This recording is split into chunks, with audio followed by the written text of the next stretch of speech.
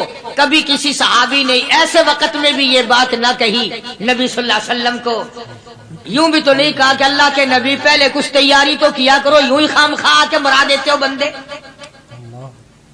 پہلے موقع تو دیکھا کریں آپ ہو کیا رہا ہے، یوں ہی لوگ بھوکے پیاسے مر گئے۔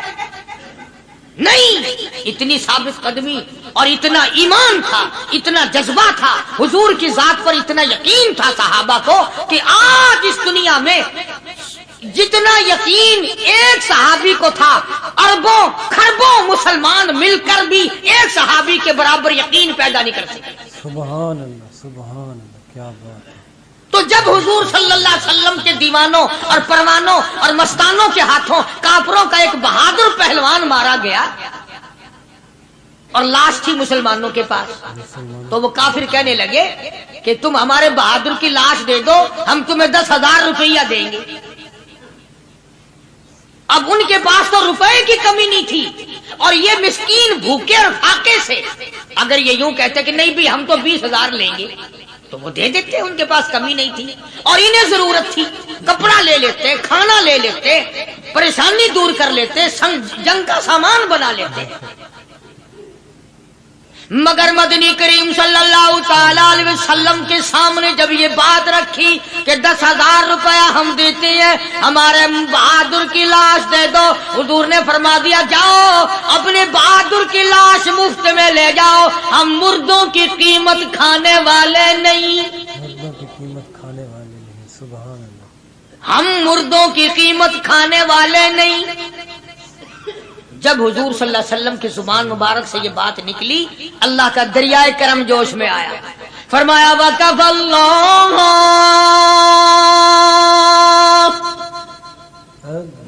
اللَّهُ الْمُؤْمِنِينَ الْقِتَالَ، فرمایا میرے نبی اب آپ اطمینان رکھے، کوئی ضرورت نہیں، اب میں تیرا خدا خود ان سے جنگ کروں گا، اب میں لڑوں گا ان سے۔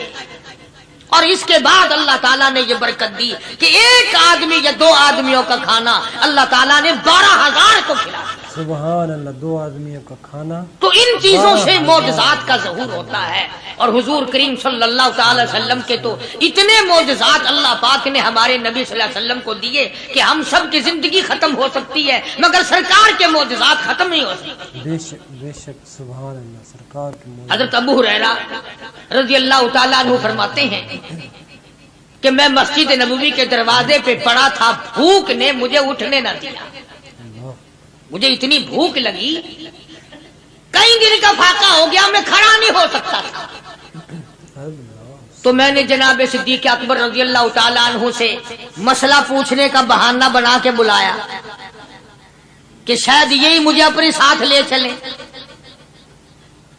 تو وہ بھی مسئلے کا جواب دے کر چلے گئے۔ ابو ہریرہ کہتے ہیں میرا یقین ہوا کہ ان کے گھر بھی کچھ نہیں، پھر میں نے فاروق اعظم رضی اللہ تعالیٰ عنہ کو مسئلہ یا قرآن کی آیت پوچھنے کے بہانے متوجہ کیا، وہ بھی وہ جو چیز میں نے پوچھی تھی بتا کے چلے گئے، غالباً ان کے یہاں بھی فاقہ ہوگا۔ ابو ہریرہ رضی اللہ تعالیٰ عنہ کہتے ہیں پھر آئے حضور صلی اللہ علیہ وسلم تشریف لائے، تو میں نے مسئلہ پوچھنے کے بہانے سے حضور کو اپنی طرف متوجہ کیا۔ ابو ہریرہ کہتے ہیں حضور مسکرائے اور میرا مطلب سمجھ گئے، میرا مطلب سمجھ گئے، اشارہ کیا میرے ساتھ ساتھ، میرے پیچھے پیچھے آ۔ ابو ہریرہ رضی اللہ تعالیٰ عنہ کہتے ہیں میں حضور صلی اللہ علیہ وسلم کے ساتھ چلا آیا، آپ اپنے دولت قضا پر تشریف لائے، اپنے گھر میں تشریف لائے، آپ نے گھر میں داخل ہو کر کے فرمایا کچھ کھانے کا پینے کا کوئی ہے گھر میں کوئی چیز؟ جواب ملا ہاں ایک دودھ کا پیالہ ہے، ہدیہ آیا کہیں سے، آپ کے لیے ہدیہ دیا کسی نے، دودھ کا پیالہ منگوا لیا۔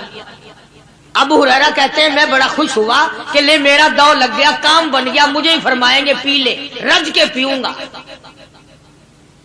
ابو ہریرہ کہتے ہیں کہ مجھے حضور صلی اللہ علیہ وسلم کیا فرماتے ہیں کہ ابو ہریرہ وہ جو مسجد نبوی میں 70-80 صحابہ صفا طالب علم ہے نا، کہ جی ساروں کو بلا کے لا کے ساروں کو بلا کے لاؤ. ابو ہریرہ کہتے ہیں مجھے بڑی کھٹکی کہ ایک دودھ کا پیالہ یہ تو میرے جوگا ہی تھا، وہ 70-80 کیا کریں گے یہاں کے. ابو ہریرہ کہتے ہیں جب میں اٹھ کے چلا تو مجھے پھر واپس بلایا، فرمایا ابو ہریرہ مدینے کی گلی میں آنے میں جانے میں جو بھی راستے میں ملے اسی کو کہہ دے کہ حضور کے گھر دعوت ہے. سبحان اللہ جو بھی میرے مدینے. ابو ہریرہ کہتا ہے کہ میں اقرار بھی میں نے کرنا ہی تھا کہ جی ہاں کہوں گا، پر دل میں بھی سوچ رہا ہوں کہ ہے تو ایک ہی پیالہ. پیالہ تو ایک ہی ہے. تم جیسا اگر کوئی وہاں ہوتا نا جو گلی میں ملتا اس کو کہتے آج کے دن ادھر کوئی نہ آوے. وہ تو صحابہ تھے نا، اشاروں پہ جان دیتے تھے. راستے میں جو بھی ملا، دکاندار ملا ویسا ملا، سب کو کہہ دیا. واپسی میں جو ملا لشکر اکٹھا ہو، سب بیٹھ گئے. ابو ہریرہ رضی اللہ تعالیٰ عنہ کہتے ہیں اب میں نے دل میں ایک پروگرام بنایا. مجھے عادت شریفہ کا پتہ تھا کہ دائیں طرف سے شروع فرمایا کرتے تھے کوئی چیز تقسیم کرنا یا کھلانا یا پلانا. میں نے دل میں پروگرام بنایا کہ دائیں طرف شروع میں بیٹھ جاؤں گا، آگے بچے یا نہ بچے میں تو دو لگاؤں گا نا اپنا پہلے. سبحان اللہ. میرا نمبر تو لگ ہی جائے گا. اللہ اکبر. ابو ہریرہ کہتے ہیں کمال ہوگی میری حیرانگی کی کہ جب میں جڑ کے بیٹھا نا کہ اب میرے سے شروع ہوگا، آپ نے مجھے اشارہ کر کے بلایا اور فرمایا ابو ہریرہ کھڑا ہو کے سب کو پلا. سبحان اللہ. ابو ہریرہ کھڑا ہو کے حضرت ابو ہریرہ رضی اللہ تعالیٰ عنہ کہتے میری تسلی ہو گئی کہ بس اب تو مجھے مل گیا اور میرا نمبر بعد میں ہی آ رہا، کیسے بچے گا. اللہ غنی. ابو ہریرہ رضی اللہ تعالیٰ عنہ کہتے ہیں میں نے دائیں طرف سے شروع کیا، سینکڑوں سے زیادہ کتنے لوگ تھے جنہوں نے رج رج کے پیا، رج رج کے پیا، سیر ہو کے پیا. سارا لشکر پی کے چلا گیا. اس کے بعد سرکار مدینہ صلی اللہ علیہ وسلم نے فرمایا لے ابو ہریرہ اب تو باقی اور میں باقی. ابو ہریرہ کہتے میں نے عرض کیا میرے آقا آپ نے بھی تو نوش نہیں فرمایا، آپ پہلے پیے. فرمایا نہیں میں نبی ہوں، ساری امت کو پلا کے پھر پیوں گا. سبحان اللہ. ساری امت کو پلا کر پھر. ابو ہریرہ رضی اللہ تعالیٰ عنہ فرماتے ہیں میں نے 3 سانس لے کر کے لمبا لمبا سانس لے کر میں نے رج رج کے پیا اور پیالے میں جھانک بھی رہا تھا. ابو ہریرہ کہتا ہے ایک قطرہ بھی کم نہیں ہوا، ایک قطرہ بھی کم نہیں. اور یہ الفاظ سن کر آج لکھ کر لے جاؤ. ابو ہریرہ کہتے ہیں کہ سب کو پلانے کے بعد پھر حضور صلی اللہ علیہ وسلم نے پیا، نوش فرمایا. یعنی آج اتنے لوگوں کا جھوٹا کون پیتا ہے؟ کسی افسر کو تو پلا کے دیکھنا. چلو افسر تو دنیا دار ہیں، کسی ماننے ہوئے پیر کو تو پہلے سارے مرید پی کر کسی پیر کو